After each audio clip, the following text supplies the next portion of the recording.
창세기 9장 1절에서 7절까지의 말씀을 저와 여러분 한 절씩 교독하겠습니다. 제가 먼저 9장 1절을 읽겠습니다. 하나님이 노아와 그 아들들에게 복을 주시며 그들에게 이르시되 생육하고 번성하여 땅에 충만하라. 땅의 모든 짐승과 공중의 모든 새와 땅에 기는 모든 것과 바다의 모든 물고기가 너희를 두려워하며 너희를 무서워하리니 이것들은 너희의 손에 붙였음이니라.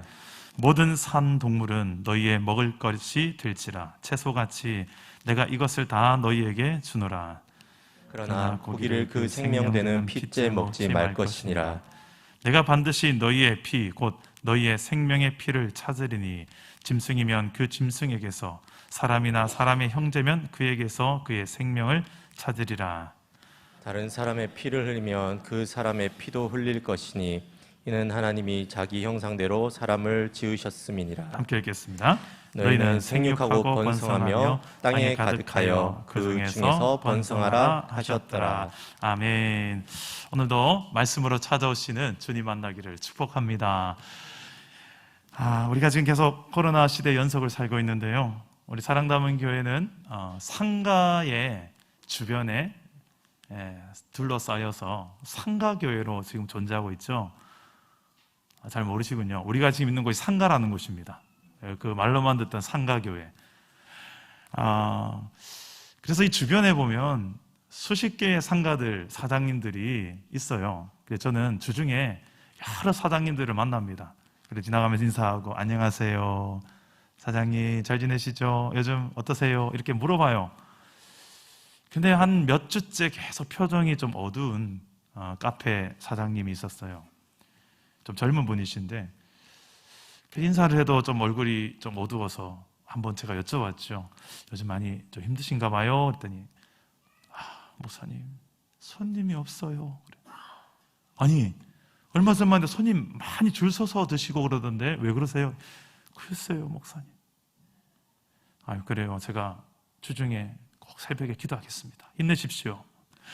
목사님 고맙습니다. 지금 이런 이야기들이 주중에 우리 상가 사장님들과 저와의 대화입니다. 나라에서는 또 소상공인들을 향하여서 또 지원금을 주기도 하고 또 여러 서로 간에 좀 격려하면서 가곤 있지만 여전히 참 힘겨운 이 시대를 이겨내기에는 여러모로 또 역부족인 것 같기도 합니다. 이럴 때 우리 교회가 해야 될 것이 무엇일까? 하나님을 인정하고 하나님을 믿노라 하는 온 우주 만물을 창조하신 하나님을 믿는 교회가 어떤 일을 하면 좋을까? 솔직히 우리도 내 코가 석자입니다. 목사님 나도 지금 먹고 살기가 지금 힘든 상황인데 무슨 놈의 옆에 상가가 힘들고 목사님 제가 지금 불우이웃입니다 하는 분도 있을 수도 있습니다. 그게 솔직히 우리의 현 주소죠. 힘든 시대를 지나고 있습니다. 하지만 잊지 말아야 될 것은 아무리 세상이 힘들고 어려운 상황이라 할지라도 이 세상을 현재도 주관하고 계시는 하나님이 살아계신다는 사실을 잊지 않으시기를 간절히 소망합니다. 온 세상을 창조하신 하나님께서 우리 인생의 생사화복을 주관하실 줄 믿습니다. 그래서 저는 아무리 힘든 상황이라 할지라도 그 상황 속에서도 이 상황을 다시 한번 역전시키시고 회복시키실 분이 하나님이신 줄 저는 믿습니다. 그래서 기도하는 거죠. 하나님께서 복을 주시고 특히 회복을 주셔서 무엇보다 하나님을 향한 마음들, 신앙을 좀 회복 주셔서 다시금 하나님을 찾게 하시고 하나님을 두려워하게 하시고 하나님 없이는 우리는 살 수 없습니다 하는 이런 고백들이 누구를 통해서 일어나야 될 것 같습니까? 그렇죠. 먼저 예수님을 믿게 된 저와 여러분들의 고백이 되어야 될 줄 믿습니다.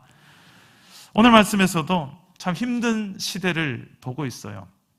어떤 시대인가? 하나님께서 물로 온 세상을 심판한 시대입니다.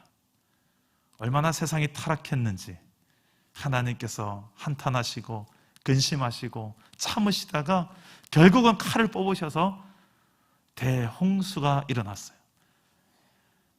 어마어마한 비가 하늘에서도 쏟아지고 땅에서도 지하수가 터지고 바다에서는 쓰나미, 해일들이 올라와서 육지라는 것은 육지가 하나도 남김없이 모든 이 땅이 다 물로 덮이는 대홍수가 일어났다라고 성경은 기록하고 있습니다.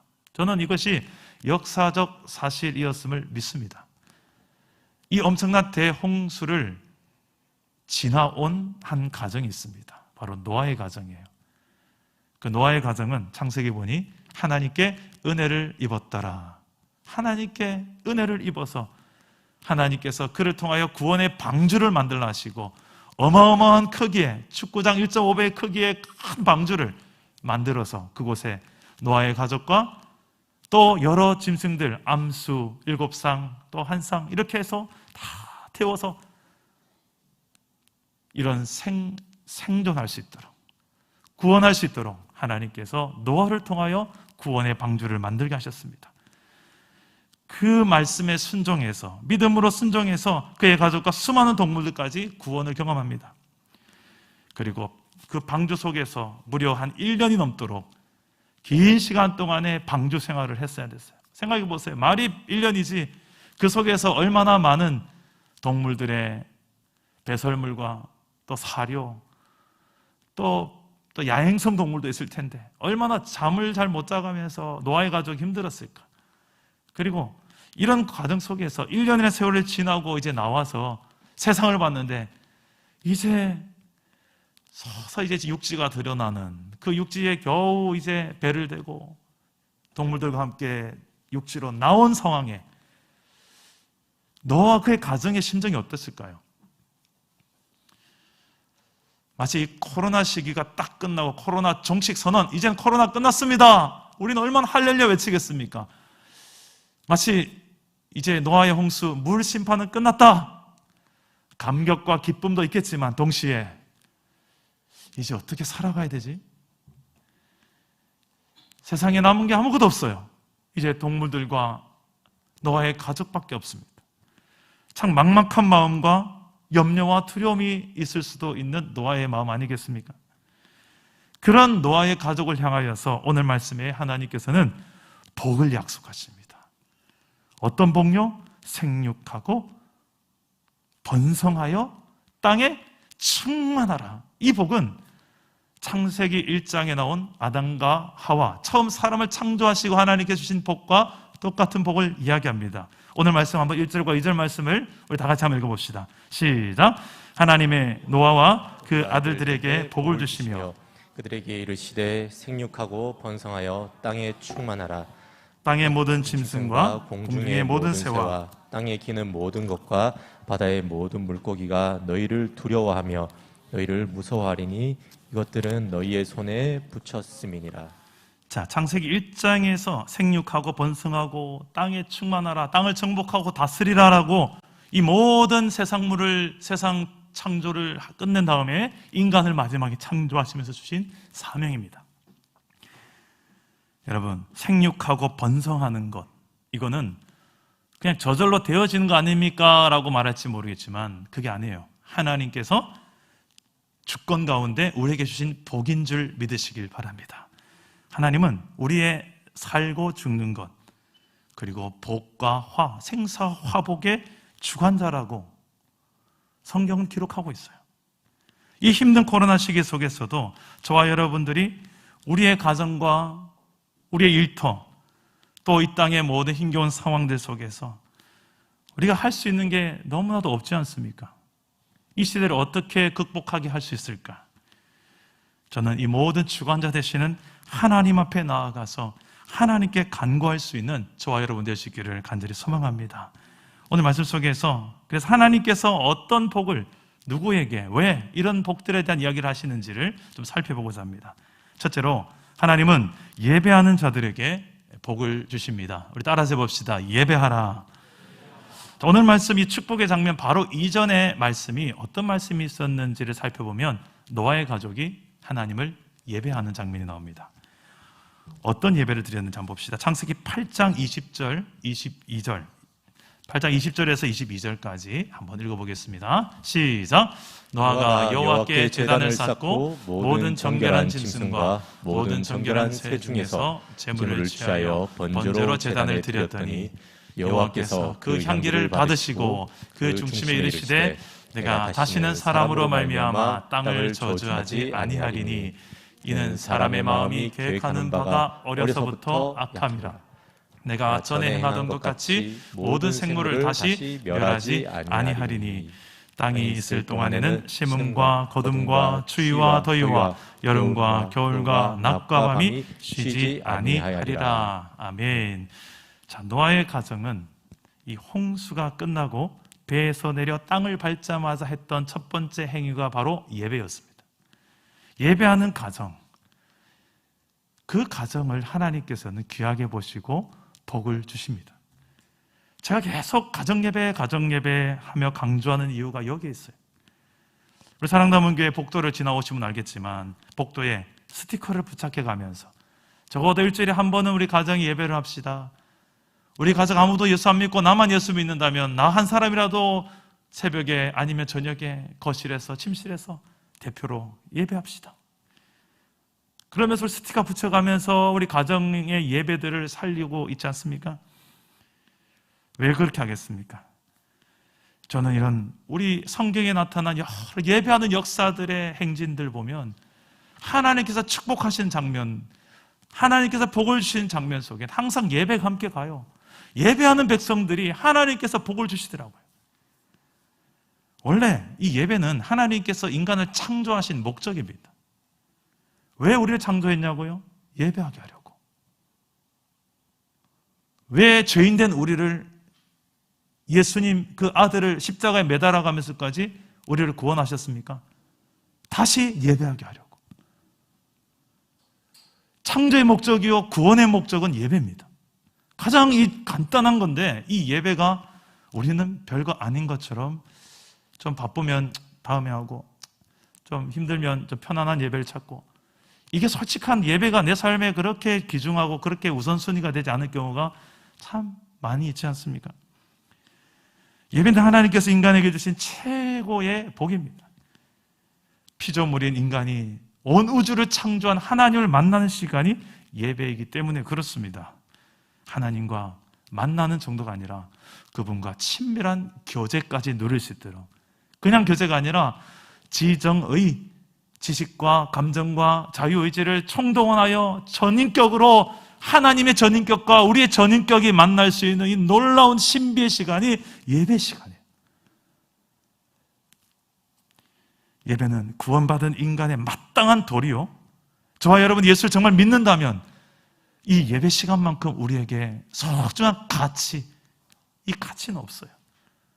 이 worship이라는 단어, 예배를 영어로 worship이라 하잖아요. 여기에는 worth, 가치라는 단어가 들어있어요. 내 삶의 최고의 가치가 하나님 당신이십니다. 이걸 인정하는 게 우리 예배예요. 그래서 우리가 좀 바쁜 일이 있더라도 예배만큼은 중요하지 않습니다. 내려놓고 예배하고, 인간의 최고의 즐거움과 영광이 바로 또 예배, 하나님을 만나는 시간이기 때문에 그렇습니다.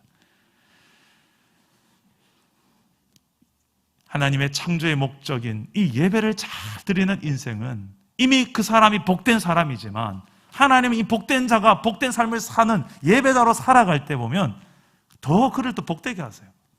그 사람을 통해서 다른 사람들도 하나님을 바라보게끔 복의 통로로 삼으십니다.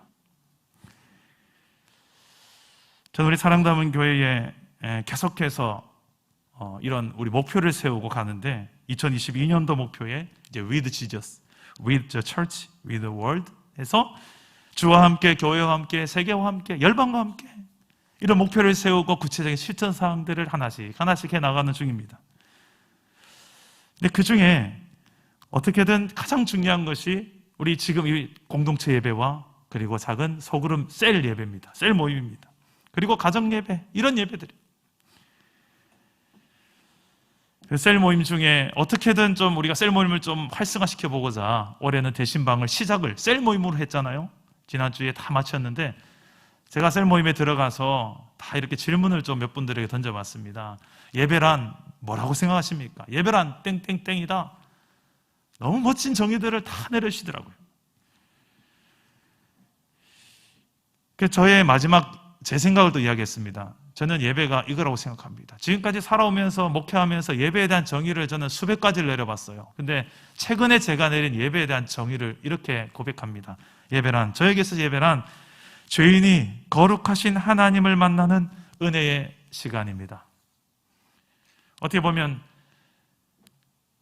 죄와 상관없는 그 거룩한 하나님이 늘 죄가 제 삶에 도사리고 있는 저의 이 연약한 이 죄인을 만나주시는 그 자체가 최고의 은혜요, 최고의 기적의 순간이더라고요. 이렇게 가능할 수 있었던 이유가 바로 우리를 위해 죽어주신 예수님 때문입니다. 예수님이 십자가에 내 죄를 대신해서 십자가에서 갑지불을 해주셨기 때문입니다. 예배하라고. 예수님의 십자가의 죽으심의 이유는 저와 여러분들의 예배를 위해서입니다. 예배가 최고의 복 중의 복입니다. 그것을 알아보는 자는 그 복을 누리며 예배해요. 예수님이라는 이 엄청난 갑지불을 하면서까지 하나님은 우리에게 이 무너진 예배, 하나님과 나 사이의 무너진 관계, 이 모든 단절과 멀어짐을 회복하기를 원하셨습니다. 이것을 잘 알아본 시편 기자는 시편 73편에 이렇게 고백합니다. 하나님께 가까이함이 내게 복이라. 내가 주 여호와를 나의 피난처로 삼아 주의 모든 행적을 전파하리이다. 예배는 하나님을 만나는 최고의 복을 담고 있습니다. 이번 한 주간 그래서 저는 저와 여러분들이 또 한 번 제 삶의 예배를 강조하며 예배 우선순위로 살아가 봅시다. 그것이 바로 복된 가정을 누리는 비결이기 때문에 그렇습니다. 예배 안에 복이 담겨 있어요. 그 복이 뭐냐고요? 하나님, 내 인생의 최고의 가치의 우선순위 되게 합당하신 그분을 만나는 실제적 시간이 예배이기 때문에 개인적으로 큐티하면서 만나시고 새벽마다 만나시고 밤에 잠들기 전에 잠깐 5분이라도 무릎 꿇고 만나시고 이렇게 공동체 다 같이 모여서 우리가 감격하며도 하나님 만나는 이 예배. 우리 주일학교 아이들은 어떻게 예배하는 줄 알아요? 평소에 우리 꿈미 아이들은 요성이라는 거 불러요. 믿음으로 아벨은 뭐지? 노래를 내가 못 외웠다. 우리 주일학교가 아이들은 요성을 부르면서 말씀을 노래로 만들어서 하나님을 찬양하며 다니는 우리 애들이에요. 대단하지 않나요? 별로 감동을 안 받으시네. 우리 마드론나 우리 중고등부 아이들은 큐티 책을 늘 가방 안에 넣고 다니는 애들이에요. 아닌가?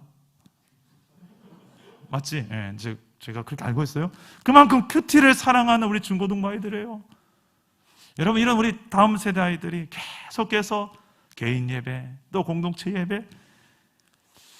저는 그런데 우리 이제 어른들이 우리 아이들에게 예배의 모범이 되고 그럴 수 있는 제일 좋은 영향력을 미치는 시간이 언제일까 생각해 보니까 가정 예배. 가족들이 모여서 잠깐이라도 성경 우리 같이 읽자. 한 10절이라도 같이 읽자. 오늘 내가 기도할게. 다음 주엔 네가 기도해. 서로 한 번씩 기도하고. 이런 짧지만 그래도 가족끼리 모여서 여호와를 인정하는 시간을 가지는 가정. 저는 하나님께서 이런 가정을 어떻게 복을 안 주시겠습니까? 그렇게 내 자녀들에게 신앙을 또 전수해 주는 시간이 또한 가정 예배예요. 우리 사랑남은 교회가 예배하는 가정이 되어서 하나님을 가까이함이 내 인생 최고의 복임을 알고 또 다음 세대들에게도 물려주고 그 하나님이 주시는 복을 누리는 우리의 가정 되기를 주 예수의 이름으로 축복합니다. 둘째로 하나님은 사랑하는 자들에게 복을 주세요. 따라서 합시다. 사랑하라. 우리 6절 말씀을 우리 다 같이 한번 읽어봅시다. 6절입니다. 시작. 다른 사람의 피를 흘리면 그 사람의 피도 흘릴 것이니 이는 하나님이 자기 형상대로 사람을 지으셨음이니라. 아멘. 하나님께서 이제 노아의 홍수 시대 이후에 드디어 육식을 허락하십니다. 할렐루야. 우리 육식 고기 좋아하시는 분들 아멘 하실 줄 알았는데 만약에 노홍수 이전 시대는 초식 동물로 우리가 살았던 시대예요. 하나님께서 그 노아의 홍수 이후에 원래 동물들도 다 이제 초식으로 살았는데 이제 서로 힘의 논리가 세상을 지배하고 서로가 서로를 물어뜯고 약한 사람들은 먹이가 되고 이런 죄로 인하여서 세상이 파괴가 되니 그 파괴된 세상 속에서도 하나님께서는 또 보존하고 싶은 게 있으셨어요. 그래서 피에 대한 이야기를 하시고요. 육식은 허용하되 피는 먹지 말라고 이야기합니다. 그리고 그 궁극적인 목적은 사람을 향해요. 사람을 향하여서 절대로 타인의 피를 흘리지 마라. 그 피값을 너에게 물을 것이라는 거예요. 그리고 그렇게 해야 되는 이유가 뭐냐? 사람에게는 하나님의 형상이 담겨져 있기 때문에 그 사람을 존중하게 여기는 것이 곧 나를 존중히 여기는 것이다. 사람에 대하는 것이 곧 나에게 대하는 것과 같다. 왜? 하나님의 형상을 가지고 만든 걸작품이기 때문에 그렇습니다. 이것은 단지 우리 교회 안에서만 적용되는 게 아니라 교회 밖에 지나가면서 걷는 모든 영혼 한 사람 한 사람 볼 때마다 이런 마음으로 보시는 게 맞아요. 하나님의 형상이 담긴 저 피조물, 아직 예수님을 만나지 못해서 내 속에 그 놀라운 존귀한 하나님 형상이 있는지도 모르고 살아가는 사람들이 얼마나 많습니까? 하나님은 우리를 이렇게 존귀하게 지으셨을 뿐만 아니라 그 존귀한 우리 하나님의 백성들이 서로를 존귀하게 여기며 서로 사랑하기를 원하셨습니다. 하나님은 피 흘리는 세상을 원치 않으셨어요. 서로 찌르고 비판하고 다치게 하고 보이는 데 찌르고 안 보이는 데 찌르고 서로 죽이는 세상을 원치 않으셨습니다. 하나님의 나라는 사랑으로 정복하고 사랑으로 다스리는 나라입니다. 세상 나라는 힘의 논리, 소유의 논리로 다스리는 나라지만 그래서 힘을 가져야 되고 뭔가를 많이 소유해야만 될 것 같은 게 세상 나라지만 하나님 나라 논리는 그렇지 않아요. 오히려 버리고 나누고 주는 세상이 하나님의 세상입니다. 왜? 사랑하니까 할 수 있는 거예요. 그 사랑의 논리로 세상을 정복하고 다스리라고 인간을 창조하셨어요. 하나님의 형상을 두고 하나님의 형상을 담았다는 것은 인간이 사랑의 하나님을 닮아서 우리도 하나님처럼 사랑할 수 있는 존재다라는 말이에요. 여러분들의 삶의 핵심 가치는 지금 무엇입니까? 세상 나라의 논리와 같이 힘입니까? 많이 가지는 소유에 있습니까? 교회 안에도 계속해 세상의 논리로 치고 들어오는 분들이 있어요. 힘, 소유. 그러지 마세요. 교회는 힘과 소유의 논리가 아니라 사랑으로 다스리는 나라가 교회인 줄 믿으시기 바랍니다. 이걸 가지고 우리가 세상을 정복해야 돼요. 세상과 똑같은 방법으로 세상을 정복하는 게 아니라 하나님은 그렇게 세상을 창조하셨고 인간에게 사랑으로 정복하고 다스리라고 창조해 놓으셨습니다. 그래서 하나님은 이스라엘 나라에게 주신 율법의 내용에도 이 사랑의 정신이 담겨 있고 예수님께서 이 땅에 오셔서도 그 율법의 정신이 사랑이라고 강조하셨고 새 계명도 사랑하라고 또 한 번 더 강조하며 요약해 주셨습니다. 우리 말씀을 한번 찾아 읽어봅시다. 화면을 보시고 마태복음 22장 37절에서 40절 한번 읽어봅시다. 시작. 예수께서 이르시되 내 마음을 다하고 목숨을 다하고 뜻을 다하여 주 너의 하나님을 사랑하라 하셨으니 이것이 크고 첫째 되는 계명이요 둘째도 그와 같으니 내 이웃을 내 자신같이 사랑하라 하셨으니 이 두 계명이 온 율법과 선지자의 강령이니라. 아멘. 예수님이 이 말씀도 하셨지만 또 새 계명을 내가 이제는 이거는 명령이다. 지켜도 되고 안 지켜도 되는 것이 아니라 반드시 지켜야 되는 계명이다 하고 주시는 요한복음 13장 34절 35절 한번 읽어봅시다. 시작. 새 계명을 너희에게 주노니 서로 사랑하라. 내가 너희를 사랑한 것 같이 너희도 서로 사랑하라. 너희가 서로 사랑하면 이로써 모든 사람이 너희가 내 제자인 줄 알리라. 아멘. 예수님께서는 이렇게 가르쳤을 뿐만 아니라 실제로 모범을 보이셨습니다. 한 영혼 죄인들과 세리 또 외로운 소외된 자들을 다 찾아가셔서 이방인들까지도 찾아가셔서 하나님의 사랑을 실제로 몸소 실천해 보이셨습니다. 근데 우리가 좀 사랑하는 것을 좀 배워야 될 필요가 있는 것 같아요. 어떤 분들은 사랑한다고 하는데 사랑은 관심입니다 하면서 관심이라고 하면서 관심을 보인다고 하는데 자세히 보니 관심이 아니라 간섭일 경우가 있어요. 난 그런 거 원하지 않는데요. 제발 멈춰주세요. 하는데도 본인만 몰라요. 난 이 사랑한다니까. 사랑해서 하는 건데. 내 사랑을 거절해. 사랑 받아. 입 벌려. 막 쑤셔 넣어요. 사랑받으라고. 이건 사랑이 아니죠. 어떻게 보면. 내 사랑을 네가 뭔데 안 받아. 이건 또 하나의 폭력이죠. 그리고 간섭이죠. 관심과 간섭을 참 분별해야 되겠구나라는 생각도 하게 됩니다. 우리가 성숙한 사랑을 배워가는 공동체가 되었으면 좋겠습니다. 간섭을 관심으로 착각하는 경우도 있고 관심을 간섭으로 오해하기도 합니다. 참 좀 우리가 사랑을 배워가야 될 부분이 참 많이 느껴져요. 사랑담은 교회 분립개척 2년 5개월이 지나 이제 6개월을 향하고 있는데 이쯤 하여 저희들이 우리의 사랑을 한번 잘 점검해 봤으면 좋겠어요. 얼마나 주님을 닮은 성숙한 사랑으로 내가 사랑하고 있는지, 아니면 여전히 타이틀은 사랑이지만 나 중심적으로 사랑하고 있지 않은지, 내 기준으로. 상대방 기준 중요하지 않아요. 하나님 기준도 별로 중요하지 않아요. 내가 이런데 내 기준밖에 없어요.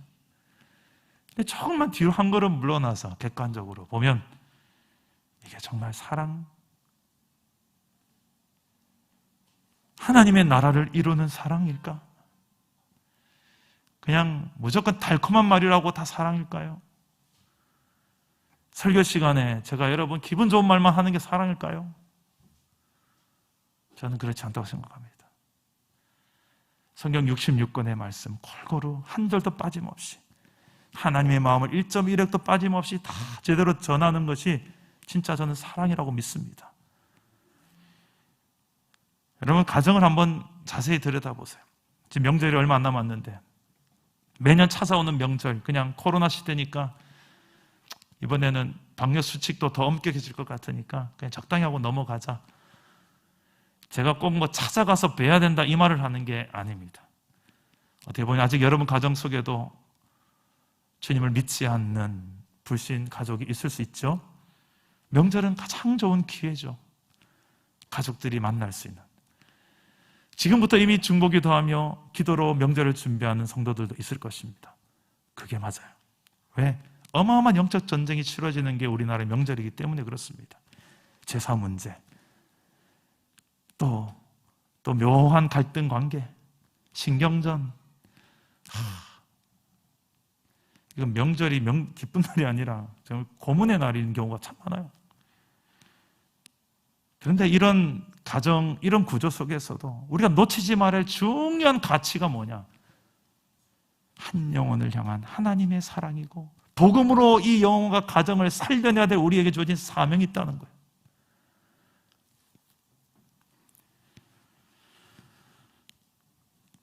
근데 주님께서 우리에게 복음을 말하라고 하면서도 동시에 사랑하라라고 말해요.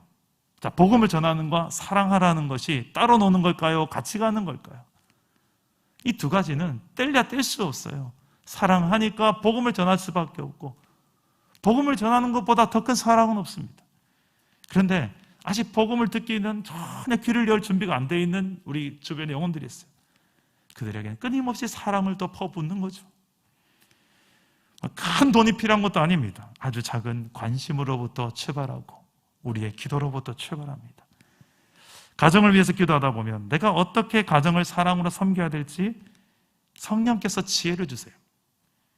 작은 문자 하나, 전화 한 통, 작은 선물 하나.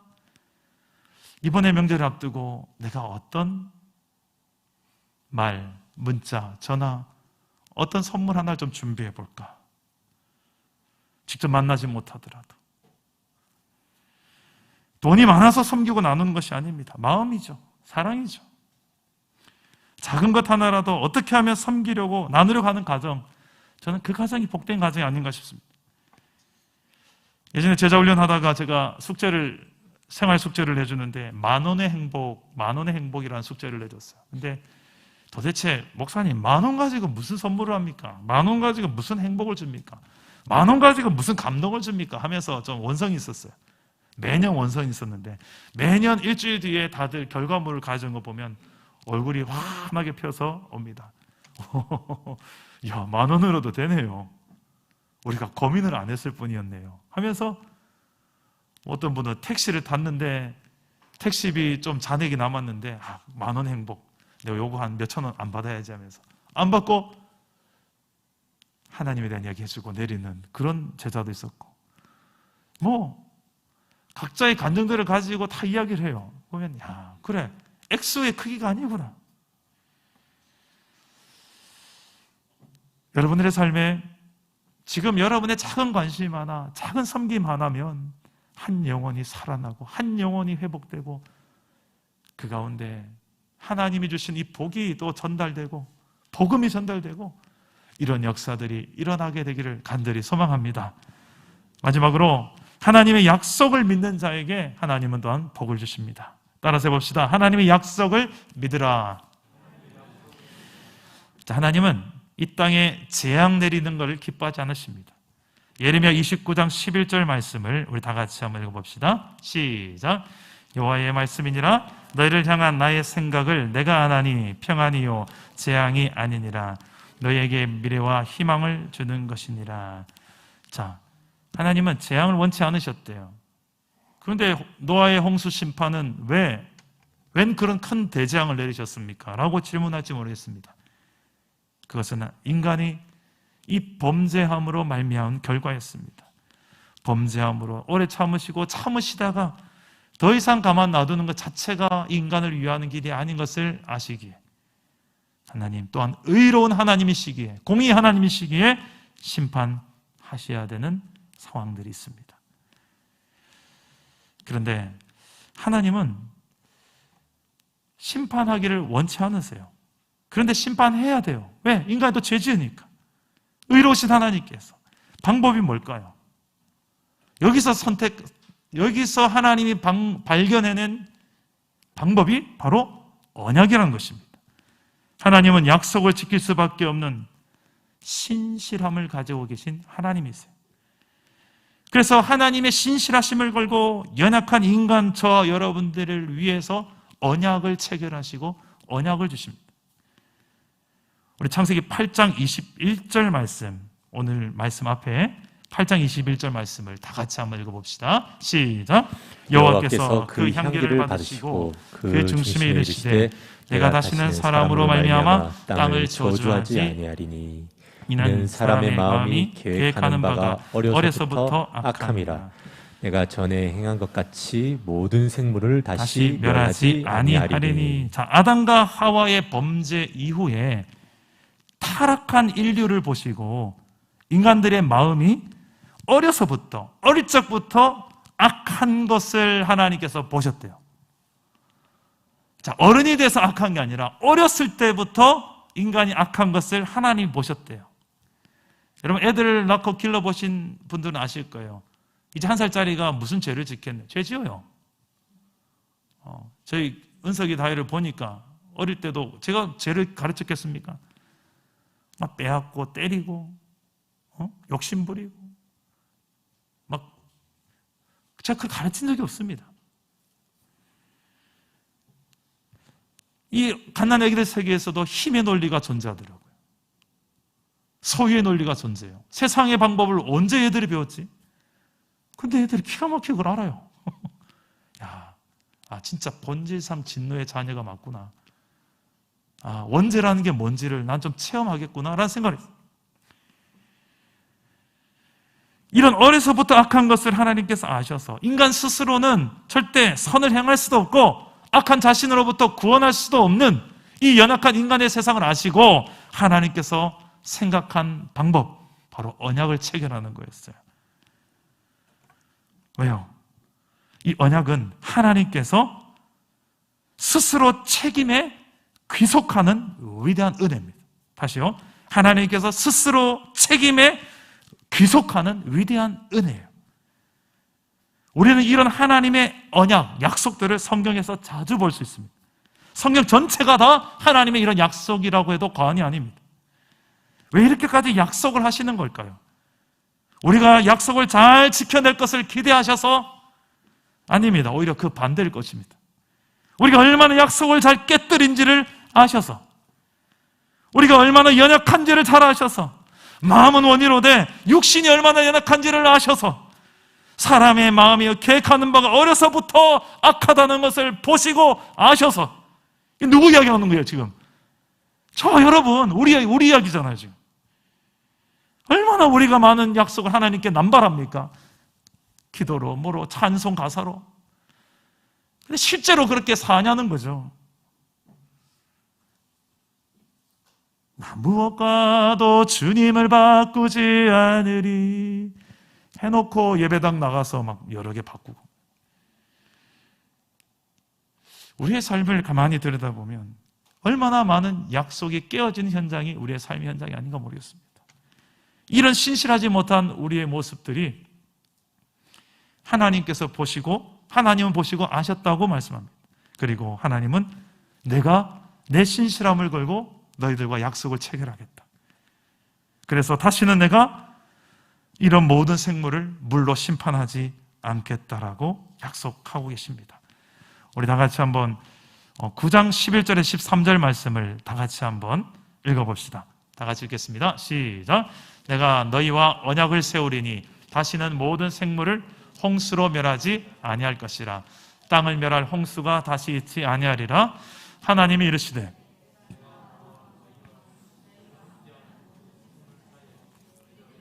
세우는 언약의 증거는 이것이니라.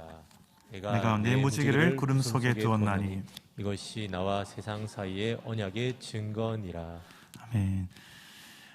이 자연을 통하여서도 하나님은 그 약속을 확인하고 기억할 수 있도록 또한 장치를 걸어 놓으셨어요. 특별 계시라고 하는 하나님의 약속의 성경 말씀도 하나님 약속 덩어리지만, 하나님은 성경 외에도 이 자연 속에서도 우리가 하나님의 약속을 기억할 수 있도록 안전장치들을 걸어, 이걸 일반 계시라고 합니다. 특별 계시, 일반 계시라고 하는데, 일반적인 예수 믿지 않는 모든 사람들까지도 보는 그 자연 속에서도 하나님께서 곳곳에 하나님을 알아볼 만한 것들을 가득 숨겨 놓으셨어요. 그래서 로마서 말씀해 보면 사도 바울은 세상 사람들이 저들이 핑계치 못할 것이라 라고 말씀한 이유가 여기에 있어요. 무지개를 하나님께서 물론 이전에 창조하셨을 거예요. 이 무지개를 통하여 이제 무지개를 볼 때마다 이 언약을 너희가 기억했으면 좋겠다. 그리고 나도 기억할게. 창세기 26장에 보면 흉년을 만난 이삭이 있습니다. 근데 하나님은 그 흉년 속에서도 이 땅을 떠나지 말라고 합니다. 흉년을 피해서 애굽으로 가지 말라고 합니다. 내 말을 믿고 이 땅을 떠나지 않으면 내가 복을 줄게. 이삭은 믿었어요. 그래서 그 땅에 머뭅니다. 그 순종하여 그 길을 걸었던 이삭은 흉년의 때인데도 100배의 복을 누리게 됩니다. 창세기 26장 12절 13절 한번 읽어볼까요? 시작. 이삭이 그 땅에서 농사하여 그의 100배나 얻었고 여호와께서 복을 주심으로 그 사람이 창대하고 왕성하여 마침내 거부가 되어. 저는 좀 이런 간증들이 좀 우리 사랑남은 교회도 많이 일어났으면 좋겠어요. 이삭과 같이 힘든 시기지만 약속의 말씀을 믿고 순종해 봅시다. 비록 흉년의 때, 코로나 시기, 여러 가지 힘들다고 말하는 이 시기지만 그래도 우리가 하나님의 그 약속의 말씀을 붙들고 진짜 믿는다면 그 말씀을 믿고 순종의 길을 뜨벅뜨벅 걸어가다 보면 마침내 하나님께서는 이삭만이 아니라 저와 여러분들에게도 놀라운 하나님의 복으로 채워주실 줄 믿으시기를 바랍니다. 말씀을 맺겠습니다. 하나님은 우리에게 복 주기를 원하시는 하나님이세요. 하늘에 좋은 모든 걸 다 주고 싶은 하나님이세요. 그러려고 우리를 만드셨어요. 문제는 우리가 그 하나님을 잘 못 봐요. 하나님 아닌 자꾸 복만 구할 때가, 이걸 기복주의 신앙이라고 합니다. 제가 오늘 혹시 기복주의 신앙을 가지라고 설교하는 것을 오해하시는 분 있으면 그 설교가 아니에요. 복의 근원 되시는 하나님을 볼 수 있기를 주님의 이름으로 축복합니다. 그래서 예배하는 거고요. 그래서 그분의 약속의 말씀을 붙드는 거고 순종의 길을 내걷는 거예요. 그 복의 근원 되시는 창조주 하나님을 무시하지 않고 떠나지 않고 배신하지 않고 반역하지 않고 하나님을 창조주로 인정하며 내 삶의 모든 전 영역에서 살아내는 것, 이걸 하나님 원하십니다. 이게 예배예요. 하나님을 나의 창조주요 온 세상의 창조주로 인정하는 이것이 예배입니다.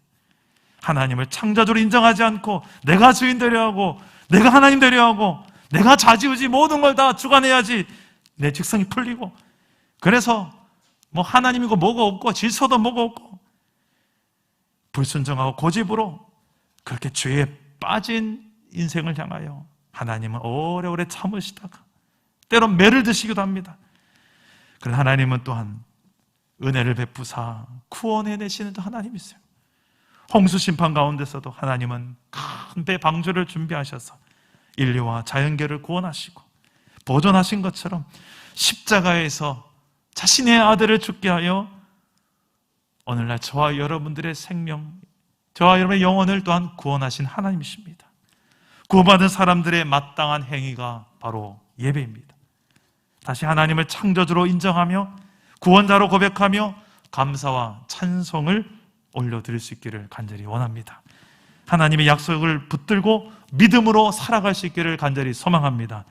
그게 바로 하나님이 저와 여러분들을 향하여 기대하고 있는 복의 삶입니다.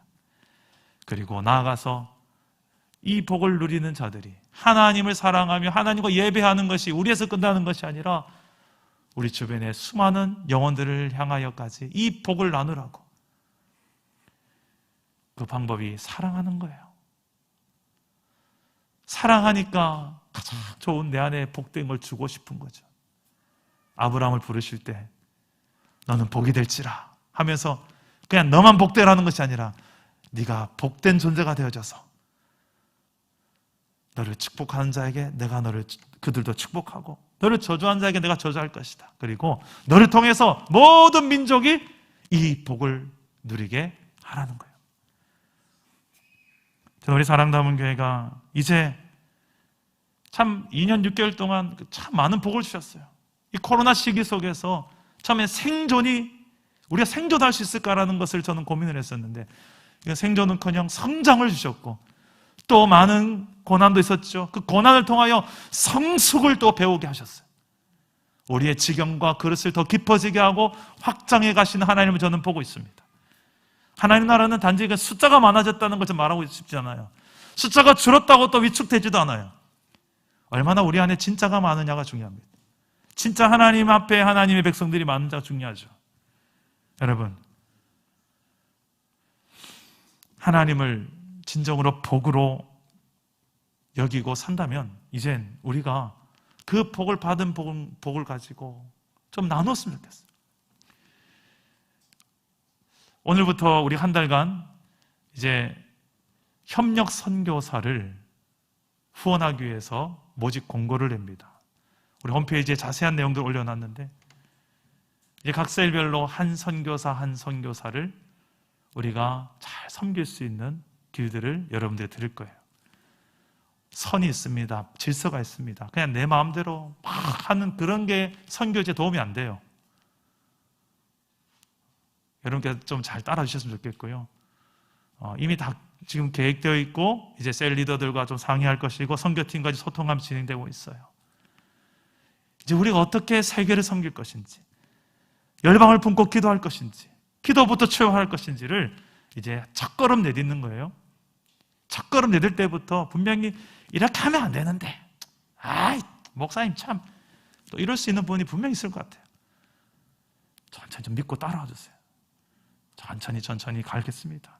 어찌됐든 우리가 열방을, 세계를 섬기려 가는 거예요. 영혼을 섬기려 가는 거예요. 가진 물질을 우리만 쓰는 것이 아니라 나누는 거예요. 이웃과 더 나눌 거예요. 이게 하나님께서 우리에게 복을 주신 이유라고 저는 믿습니다.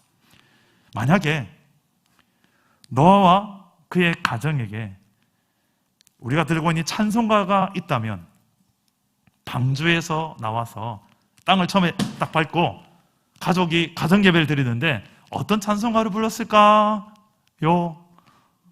제가 그런 고민을 해봤어요. 설교 준비하다가. 바로 떠오른 찬송이 하나 있었는데, 분명히 노아의 가족은 이 찬송가 불렀을 거야 하면서, 어릴 적에 저희 아버지가 이제 개척교회 목사하시지 않습니까? 부모님 따라다니면서 제가 신방을 그렇게 많이 따라다녔대요. 그 신방 드리면 그렇게 다 하면서 예배를 제가 그렇게 잘 드렸대요. 그때 배운 게 이 찬송입니다. 복의 근원 강림하사 찬송하게 하소서 한량없이. 이 찬송가를 부르는데요, 지금도 마음이 뭉클뭉클해지는데, 근데 이게 맞더라고요. 그래서 제가 찾아봤어요. 이 찬송가가 우리나라 찬송인가 외국 찬송곡인가. 외국 찬송곡이더라고요. 외국 찬송곡은 원어로, 영어로 번역해보면 때론 은혜가 될 때가 참 많아요. 그래서 제가 영어 번역본을 가지고 우리나라 좀 직역한 그 가사말을 좀 적어와 봤습니다. 한번 들어보세요. 1절을 보면, 복의 근원 주님 오시옵소서. 주님의 은혜를 찬양하기 위해 내 마음을 만져주소서. 멈출 수 없는 자비의 물줄기로 인하여 큰 소리로 찬양합니다. 하늘의 천사들이 장렬하게 부르는 아름다운 곡조를 내게 가르치소서. 변찮는 하나님의 사랑 반석 위에 내가 자리를 잡고서 그 사랑을 찬양하네. 2절입니다. 하나님의 도움으로 여기까지 왔으니 에베네셀의 하나님을 찬양하네. 하나님의 은혜로 무사하게 천국에도 이르게 되길 소망하네. 하나님의 양떼로부터 벗어나 방황하고 있을 때 예수님은 나를 찾아오셨네. 그는 나를 위협으로부터 구원하기 위해서 보혈 흘려주셨네. 마지막 3절입니다. 매일 주어지는 주님의 은혜에 얼마나 큰 빚쟁이가 되었나. 방황하는 나의 마음을 은혜가 족쇄되어 주님께 묶어주소서. 나는 쉽게 방황하고 사랑하는 주님을 떠나기 쉽네. 여기 제 마음이 있으니 받아주시고 주님의 도장, 천국 도장을 찍어주소서. 아멘. 여러분, 정말 기나긴 이 코로나 시대를 뚫고 지나가면서 염려와 두려움으로 가득한 이 세상을 지나가면서 홍수로 덮인 듯한 소망이 보이지 않는 이 시대를 살아가는 저와 여러분들이 불러야 될 노래가 이 노래가 아니겠습니까? 이 회복의 근원, 복의 근원이 세상의 어떤 과학이나 의학에 있지 않고 복의 근원 대신 하나님께 있음을 누가 먼저 알아봐야 되겠습니까? 교회, 성도, 저와 여러분 될 수 있기를 주님의 이름으로 축복합니다. 우리 함께 그런 믿음을 담아서 우리 함께 찬양해 봅시다. 복의 근원 강림하사 찬송하게 하여 주옵소서. 복의 근원 강림하사 찬송하게 하소서. 한량없이 자비하심 증량할 길 없도다. 천사들의 찬송가로 나를 가르치소서. 구속하신 그 사랑을 항상 찬송합니다. 주의 크신 도움받아 이때까지 왔으니 이와 같이 천국에도 이르기를 바라네. 하나님의 품을 떠나 죄에 빠진 우리를 예수 구원하시려고 보혈 흘려주셨네. 주의 귀한 은혜, 주의 귀한 은혜 받고 일생 빚이 차네. 주의 은혜가 사슬대사 나를 주께 내서 우리 마음은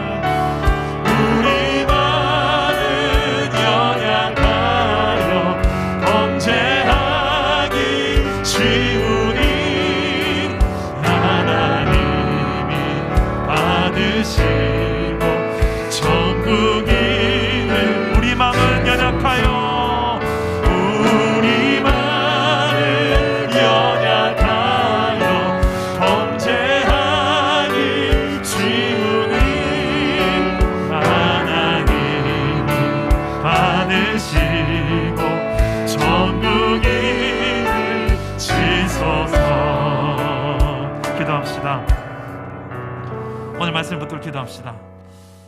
태양을 등지게 되면 반드시 그림자가 나타나듯이 하나님을 등지게 되면 반드시 세상의 어두움, 두려움, 걱정, 염려가 그 불행의 그림자가 우리 인생, 우리가 그것을 피할 수가 없게 될 것입니다. 그러나 다시 하나님께로 돌아오기만 하면 우리 인생의 모든 염려와 두려움은 사라집니다. 왜요? 복의 근원 되신 하나님이시기 때문에. 그 하나님 안에서 진정한 이 모든 문제가 다 아무것도 아닌 것으로 믿음의 눈으로 다시 해석되기 때문입니다. 합력하여 선이 이루어지는 하나님이 원하시는 그 또한 뜻이 이루어지는 또 과정이라는 것을 또한 발견하기 때문입니다. 주의 장애물들을 십자가 예수님께 맡기며 또 믿음으로 나아갑시다. 우리 가정 하나님을 예배하는 가정 되게 하옵소서.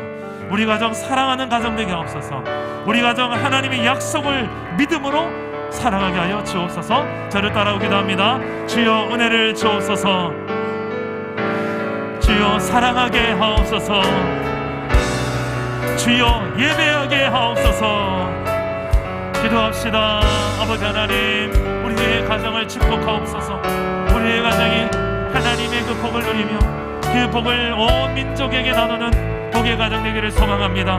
우리 사랑남은 교회 공동체가 하나님을 복으로 여기고 하나님으로부터 흘러나오는 놀라운 복으로 세상을 섬기며 세상 가운데 있는 많은 영혼들을 섬기며 추구한 영혼들을 주님께로 인도하는 공동체가 되기를 소망합니다. 세계에 수많은 하나님 흩어져 있는 모든 디아스포라, 수많은 하나님 영혼들, 특별히 하나님 주의 백성들을 사용하셔서 아버지 하나님 모든 민족이 주님께로 나오게 하시고 우리가 그 가운데 쓰임받는 주의 몸된 교회가 되기를 소망하오니 주여 주여 우리를 사용하여 주옵소서. 우리에게 축복하여 주옵소서. 복의 복을 더하여 주옵소서. 내가 너를 복되게 하리라. 내가 너를 복되게 하리라. 모든 민족이 너로 말미암아 복을 받으리라 약속하셨사오니 이 약속이 현실이 되게 하시고 이 약속이 나를 통하여 실현되는 것을 체험하게 하여 주옵소서. 믿음 있는 자들은 그대로 하나님 말씀 가운데 순종하며 언제 하나님의 신적 일로 내게 하시고 순종하는 자들마다 이 복을 경험하게 하여 주옵소서. 하나님이 책임지는 인생, 하나님이 앞장서시며 길을 여시는 인생 우리가 되게 하여 주옵소서. 주여 이 하나님을 경외하며 믿음으로 순종하며 주를 따르기를 소원하오니 성령이여 역사하여 주옵시고 우리의 길을 인도하여 주시옵소서. 살아계신 하나님, 하나님을 예배하며 또한 정말 사랑하며 주의 약속을 믿음으로 살아가게 하여 주옵소서. 여호와를 경외하며 그의 길을 걷는 자마다 복이 있도다. 네가 네 손이 수고하는 대로 먹을 것이라. 네가 복되고 형통하리라. 내 집 안방에 있는 네 아내는 결실한 포도나무 같으며 내 식탁에 둘러앉은 자식들은 어린 감람나무 같으리로다. 여호와를 경외하는 자는 이같이 복을 얻으리로다. 정말 하나님을 경외하는 예배자들로 또 사랑하는 예배자들로 그 약속을 신뢰하며 믿음으로 순종하는 예배자들로 우리가 살아서 수많은 모든 민족들에게 정말 복이 되는 존재들, 우리를 통해 복을 받게 하는 놀라운 그 축복의 통로들로 우리가 쓰임받게 하여 주옵소서. 하나님께서 우리 공동체 모든 각 가정마다 그렇게 복으로 역사해 주시기를 간절히 소망하고 예수님의 이름으로 축복하고 기도드립니다. 아멘.